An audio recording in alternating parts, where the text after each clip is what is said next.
Telema, tolobela mboka ye. Wole tosura babimisa na poasa. Ba député to votaki, bazo salarien. Bazo salarien, tokele la funa. Bazo salarien, bazo salarien. Komo tolega na mwamba. Bazo salarien, bazo salarien. Tokele lukunga. Bazo salarien, bazo salarien. Na baboko kula bibembe. Bazo salarien, bazo salarien. Ato mala changu. Bazo salarien, bazo salarien. Bazo salarien, bazo salarien. Ayatola ni molili. Bazo salarien, bazo salarien. Ekulu ne paye. Bazo salarien, bazo salarien. Kalabalenga ni mama. Bazo salarien, bazo salarien. Etola ni wapi. Bazo salarien, bazo salarien.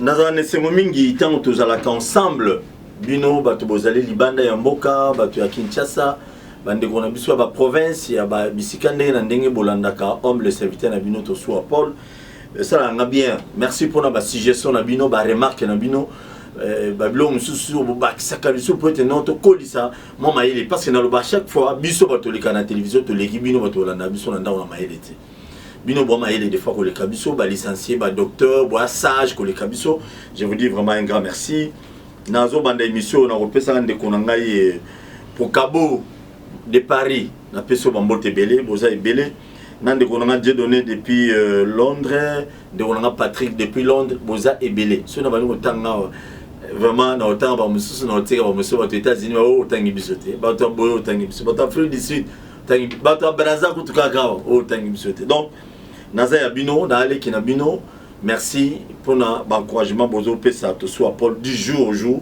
le moment où bozo landa ba intervention na chaîne abiso à YouTube, Bakinwa Balobi TV.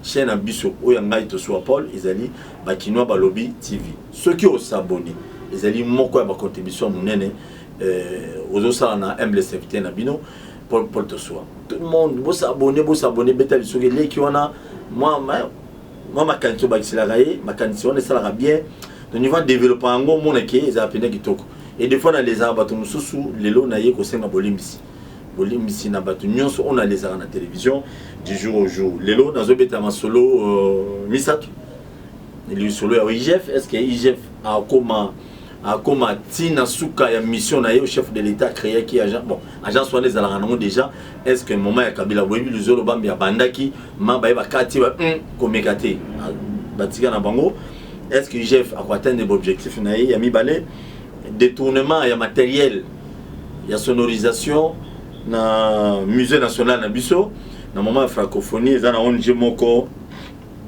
ONG belge aphrodisiaque bangonde batu ba pesaka ba matériel wana mais to beta na bino lisolo bo matériel wana côté kendati lelo yebanité porté disparu to beta lisolo et puis na on mekampe ko beta moi c'était muke na likamo Italie désordre des années coréniens na IDPS Jean-Marc Abound semblerait créer un peu sous anoma ba fédéraux mususu na ba province le moment papa Tshisekedi atika ba fédéraux mususu bulu ekezali kuna na IDPS en fait Robert Masolo wana est-ce que IGF a atteindre ba objectif na ye pourquoi na lingaki to beta lisolo na mo tout justement parce que la plupart ya ba acteurs politiques ou to ba dignitaires il y a un régime passé, la plupart d'entre eux, bazali quand même soupçonnés. Je dis bien, soupçonnés, na détournement ya mbongo, na muyibi ya mbongo, na makambo belé ya mabi. Mais tous ces gens, le moment où nous parlons, la plupart sont des députés, la plupart bazali ba sénateurs. Bozwa biloko. Est-ce que IGF, ce qui est là, a sali rapport il y a 2019, tout à 2018, le moment Batouana y a aussi un rapport, Bakoui va député. Bah y a qui le pourquoi. Président Félix, toujours qu'il y a une élection, mais nous ne sommes pas sûrs que Kabila a Ozonga. qu'est-ce qu'il faut faire? Biso tout ça, la magie, nyos, to bimaba député. Boyebi, la plupart des gens balobara déjà qui majorité à députés nationaux na biso bazala qui lutter ngate tout soit na lobango mais bana ya cité mais moi na sirage il semblerait que la plupart des députés na biso bazala qui nommé. Alors quand un député a appelé mandat na ye c'est difficile lelo na Congo pour funda ye pour aya ko samba parce que azan des militaires qui député. Même si quelqu'un avait détourné, avait volé, avait violé, moi immunité parlementaire. Mais ce qu'on a côté la Assemblée nationale na biso ezali. Na comment la nene to monde là. Est-ce que bakolo la mutu oyo bayebi ki a géré qui était ministre pendant bamboule bela détourné et belé et puis c'est difficile dans le Congo. Espérons bien avec le président Félix. Espérons bien. Mais au comment menace, député, sénateur. Mais laisse-moi vous poser des questions. Vous le député, vous le sénateur. Hier, vous allez qui ministre, vous allez qui directeur général et entreprise et à l'État. Au détourné. Ba hors bord au yiba na ba moto ya ba wewa oyo au yiba ba millions de dollars bo yiba bo détourna et cause à la boyi bon je n'affirme pas nabi ekoyi cause à la toujours na conditionnel zobilok le moment ba toi na ba yiba ba détourna ce qui j'ai enquêté sur bango. Est-ce que vous allez bosser la justice? C'est là qui se pose maintenant le problème. On voit que le sénateur est belé. S'il y a des sénateurs détourneurs, on va détourner bien de l'État, mon et l'État, on va l'ingaquer non, bangoa. Dans standing, il y a vu dans bango, il faut que bien. Ce qui j'ai fait enquêter, et comment on a commis un acharnement. Quel acharnement? Bino boké na union sacrée. Il j'ai fait ça, moussala nae. Zoa biloko. Vous devez répondre devant la justice. Ce qui bolingi moka avec Ndeliboso, il faut que l'on image. Chaque fois que ce qui m'inquiète aussi, moi, Y, cela veut dire comme acharnement politique. Quand tu détournes le bien de l'État, quand tu volais l'argent de l'État, ce qui j'ai facile, nous savons comme un problème. Zobiloko, mon Dieu. L'UGF, tu dois aussi travailler sans complaisance. UGF. L'UGF, il faut que tu travailles sans complaisance. 2 poids, 2 mesures. Le moment où vous traquez, vous traquez, vous avez la banquette côté Moussous. Bien que dans l'INSS, IGF a sali 2 mois, il semblerait. Dans le CNSS, 2 mois, IGF a zakuna. Toujours tout dans moi, si on laisse qu'à gérer qui bien, toi gérer qui m'a bé. Il semblerait 3 structures dans le bac on a plateau. Dans CNSS, INSS Yakala. 3 structures, moi, Zawana. Recouvrement, finance, na bureau internet, il y a ma connexion, mon ordinateur. Oh, wana, maman, wana, il semblerait, à Tchagaba, Kabatunaye. Pour le moment, enquête koya. Baye bandeni ya la systématique. To éviter sur les airs, sur tous au Gabon. Et aujourd'hui, la personne. Et puis, bah, toi, là, non, c'est pas maïel, attends. Ensemble avec vous, Toyoki, Tomonaki, comment élection à Sénat, il y a des sénateurs et les Kaki. On a compris beaucoup de choses. Il semblerait qu'il y ait de corruption à corruption, voire même pour ceux qui chef de l'État à l'époque, Baboya. Oh, président Fachi, salam salam. Parce que la plupart des gens, d'entre eux peut-être, Ayabi qui a géré comme à l'État, Keba, n'a qu'il m'a la pamba.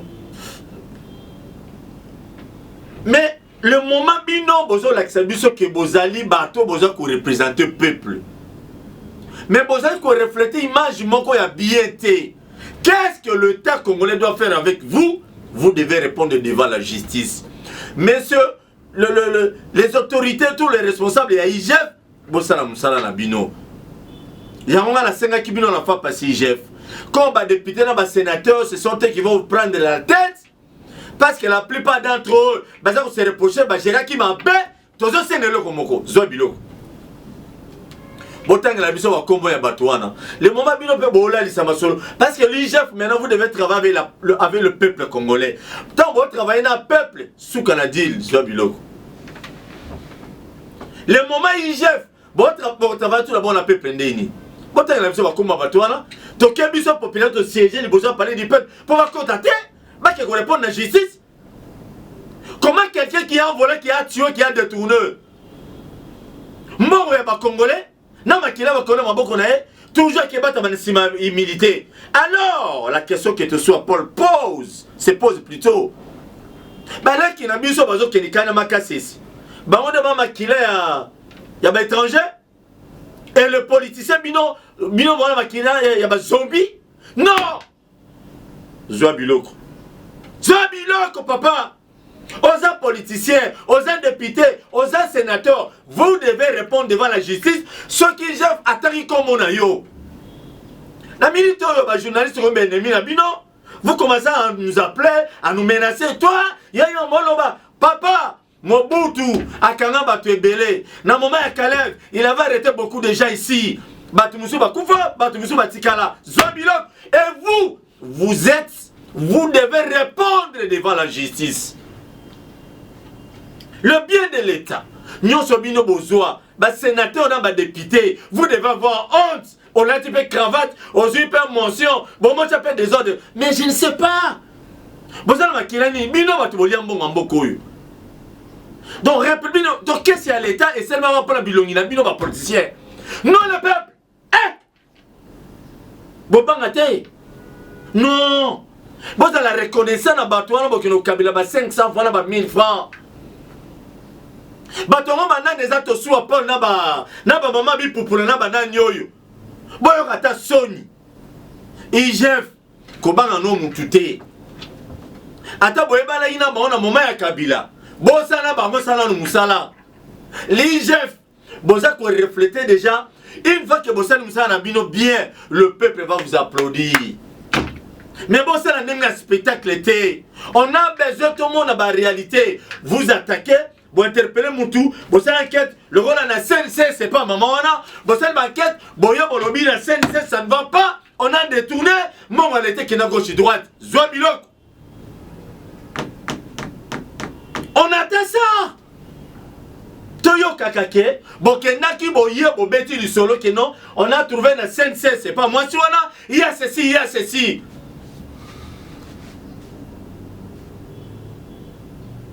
Acharnement des alatés. Règlement de compte des alatés, mais vous avez au milieu du village. Nous demandons à l'IGF qui n'est pas dans le marché de la liberté. Marché de la liberté, c'est à Congolais. Et ça m'a belé à Banamboka. Et ça concession Mouze Laurent Désiré Kabila. Il y a un innocent paix à son âme. IGF qui n'est pas kuna. Bokei kuna. Boye a vu ce résultat depuis 2012. Si les lots ont marché de la liberté, ça combien? Marc a gagné à l'État combien? Il y a combien? Mbong et Bano Kindewapi. Attends, le but de soua. N'est-ce pas le marché de la liberté? Zobangate, Tobomayo. Papa, le monde va koufa. Makila, le monde va gangawa. Le monde va koufa. Pour nous défendre les lots en air. Oh, toi, on a le Congo. T'as bataille. Depuis quelle année? Marché de la liberté, ça a été zali. Et je bêta tout le monde. Et zali mogo va marcher et quand tu as des amours belé par jour, ça peut aider quand même à la ville pour que gouverner la ville à Kinshasa, Jantini Mobila Maka, Azwa Makoki a osala sous misala o eleki o azosala. Tout est possible. Griloko. Qu'est-ce qui manque? Rien du tout. Alors aujourd'hui, vous allez nous dire ceux qui famille présidentielle, comme une famille Tshisekedi, n'est pas la présidence, baza intouchable, bah retourne à bon côté. Ah, famille à Kabila les alliés dans le pouvoir. Bon, qui est déjà marché de la liberté, bon, la mission. C'est simple comme bonjour. Vous ne pouvez pas jouer na mabélé à Bako Konabiso. Mouzé Laurent Désiré Kabila nazo funda bato bali mbongo marché de la liberté panayo bimela bango na butu Lumumba oluki indépendance mboko bimela bango na butu Papa Kasavubu atozalaka péré bimela bango pe na butu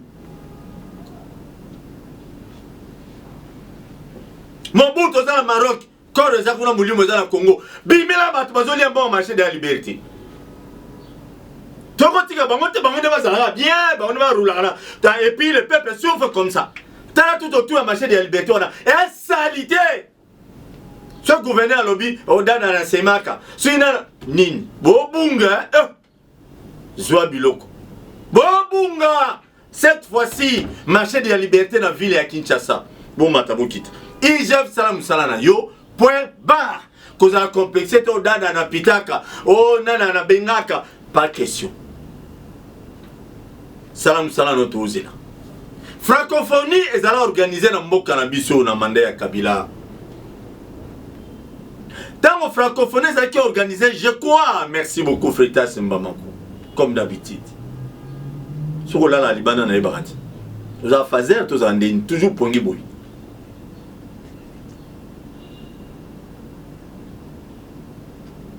Ministre Mbanza Moukalai, si je ne me trompe pas. C'est lui qui était le ministre, il y a culture et art à l'époque.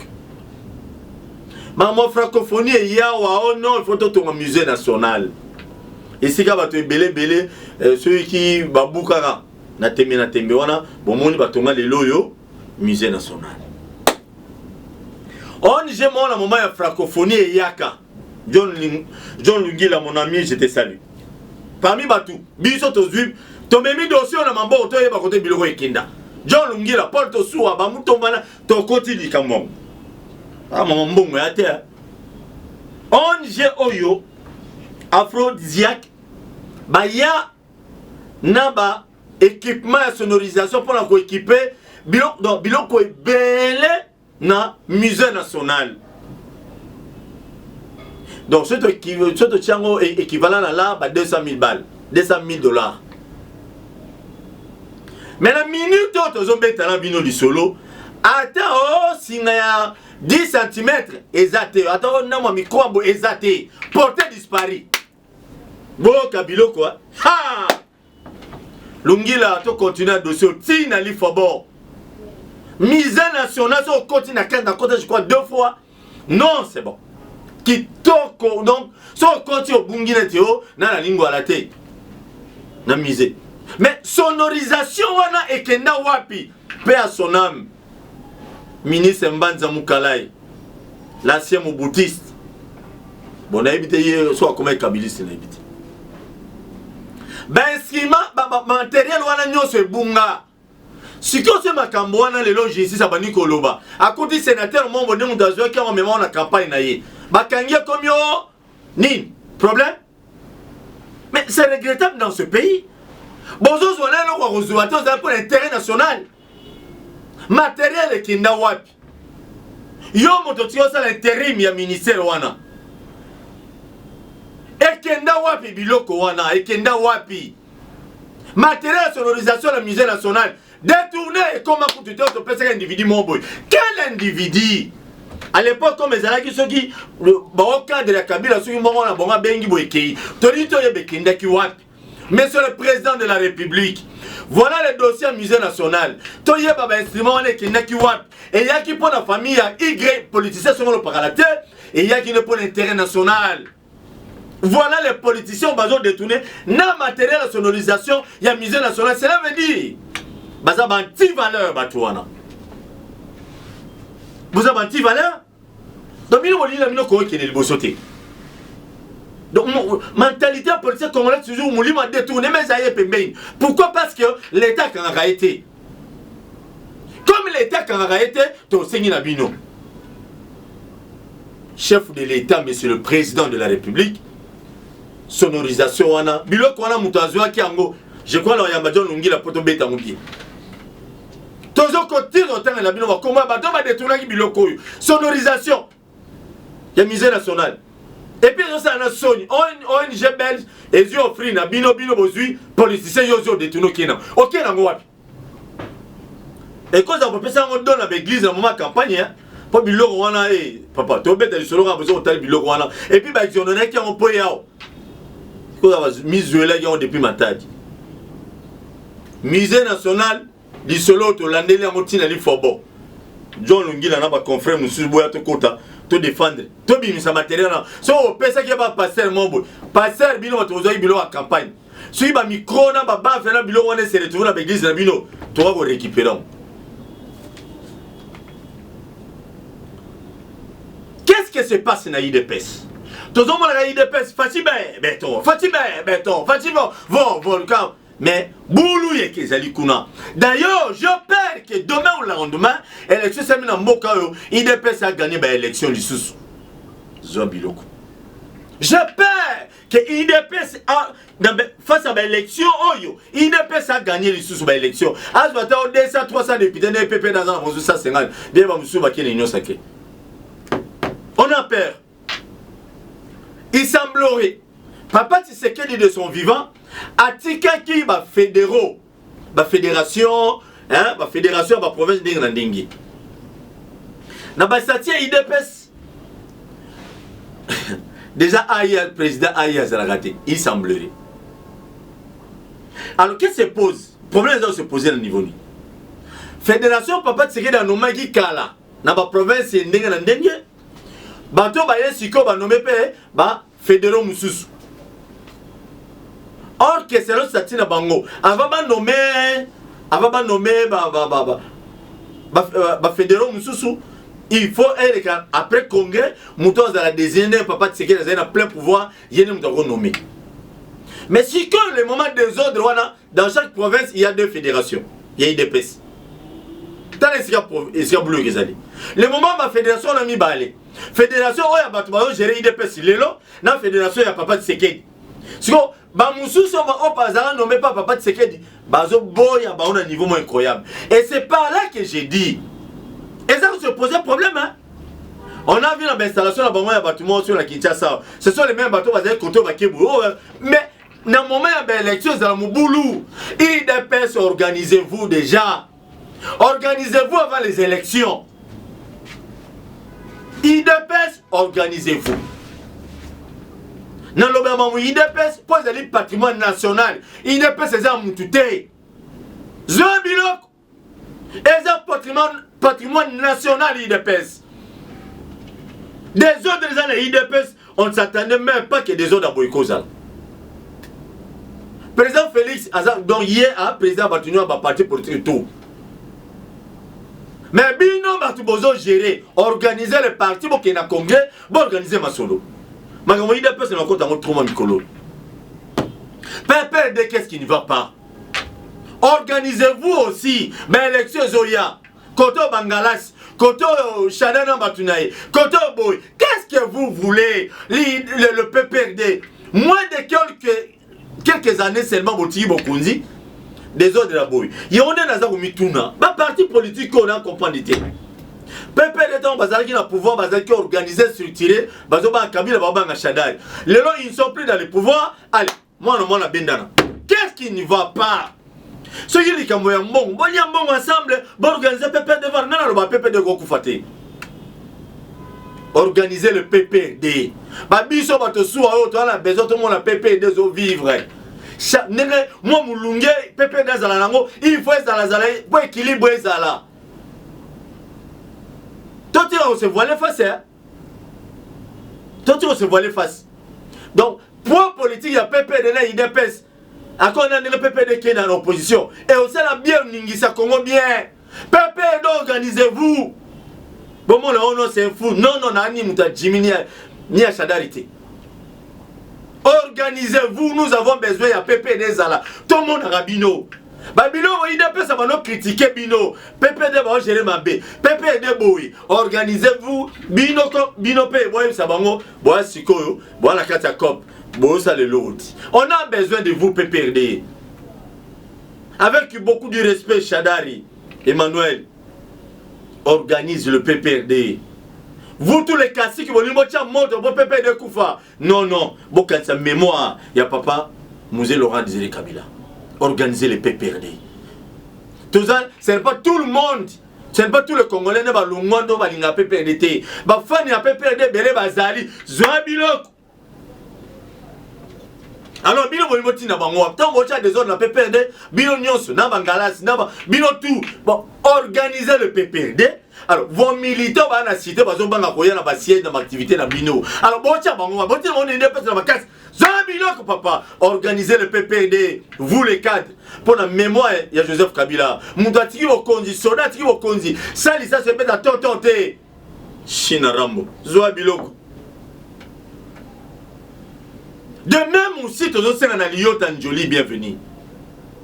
Bienvenue Liota, organise aussi ton parti politique. Parti wana et seulement na mongo. Bienvenue Liota Njoli. Parti politique ya CDP seulement na mongo na yo. Ni mongo ni ya CG, ni ya Kiakanda, ni ya Mbalak, mongo na yo nyonso. Ata papier génique, yo muto somba. Zobiloko Liota, nous te demandons Liota. Tous les désordres créés na CDP, on n'en a pas besoin de ça. On a besoin de voir les partis politiques au matériel fidèle à Kabila et vivre. S'il y a un secrétaire général qui est incompétent, à toi pour tout, ben allez. S'il y a des hommes, on va passer par le bon misal l'OPEC. Il y a mon administrateur, mais on va tout le côté bien bon. Papa, tiens ordre. Yozo lo molano liste le miso akingani. Mais la liste no molano 3 miss, 3 bana bazao. Oh lo molango te. Liota cha ordre. Kolobao je sais, il faut attendre. Non non, politique na bongo. Tobani OCC. Tala lo bano futa secrétaire général Mbongo. Combien de temps bano futa secrétaire général Mbongo? Après ça 10% combien de fois? Tijem. Non, après ça, sur 8, après ça, 10% par mois. Et ça manque à gagner pour nous. Il faut donner le travail. Nous sommes militants, pour nous. Le parti politique congolais, il faut avoir des hommes crédibles et responsables comme le secrétaire général. Si vous avez le secrétaire général comme la partie, il y a bienvenu Liota Njoli, c'est regrettable. C'est monsieur qui était le vice-gouverneur à Mbongo, il n'avait rien fait. Nous te demandons Liota organise ton parti. Aux allons la jeune, bon jeunesse, sinon vous avez espéré à venir politique à Mounen. Mais toi, nous sommes à Kalban à venir souter. Zorabiloko, tu saignes la yo loko moko. Kabila zotali la yo. Parti Liota Zandegini. Kabila zotali la yo. Merci. Tokutani lobby si Dieu le permet. Ce qui nous a mazongité. Bande kotan bo lo ba parti politique ya bato Kabila to le belangote non. Tomata to kitaba congolais. Ce sont des Congolais photo beta masolo na bango. IDPS on a des autres des akunati. Bana pouvoir. Surtout le belay IDPS pourquoi pas bango. Il faut baser le équilibre politique et ça là. Détrompez-vous que non, Maloyo. Tous les 500 députés, IDPS à cause de Bango. IDPS a cause de Ndamba, les députés au Kamoué. Il y a Moukékout. Ça va s'organiser. Merci beaucoup, si Dieu le permet. Vous s'abonnez à la chaîne d'ambition YouTube. Bakino le BTV. Une fois de plus, je vous dis un grand merci. Je vous aime beaucoup. Merci.